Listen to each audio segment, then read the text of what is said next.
George Hero first became fascinated with draining swamps as a boy mucking around on a relative's Assumption Parish plantation.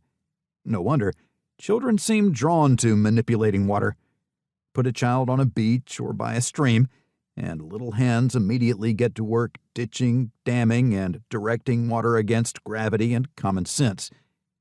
Perhaps this is because of drainage's instantaneous yoking of cause and effect, the pat clarity of the challenge, or the visibly satisfying transformation of the realm.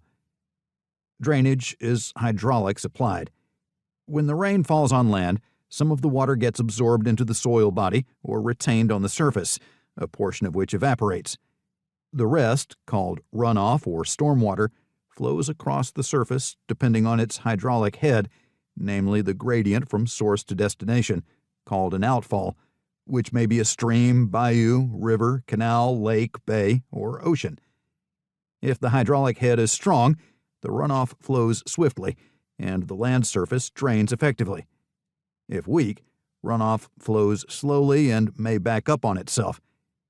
If it's extremely weak, as in southern Louisiana, the runoff ponds to various depths and may become permanently impounded.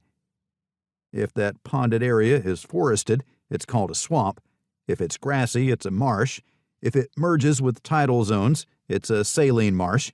And if it's open water, it's a lake or bay. Drainage becomes complicated when humans enter the picture. Runoff that does not drain swiftly can become inconvenient, even intolerable, a flood. Ponding that had naturally formed a swamp or marsh now becomes deemed a disaster.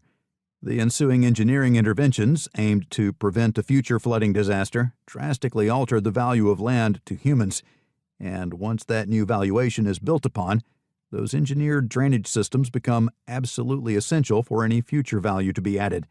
Lives and livelihoods come to depend utterly on that initial decision to muck around with muck, by inserting humans and machines in the role that gravity once played. Anthropogenic drainage is simple in theory, yet complex in execution. It has many motivations, but one goal. The word itself defines succinctly, yet has many applications. And while its intention is always envisaged as beneficial, its consequences are often deleterious, in ways often incomprehensible to its advocates. Drainage is one of humanity's biggest, oldest acts of natural defiance, and our cities and farmlands would all be configured very differently, if at all, had we just let dirt and water alone. Drainage is a paradox, and it is key to understanding the paradoxical city of New Orleans.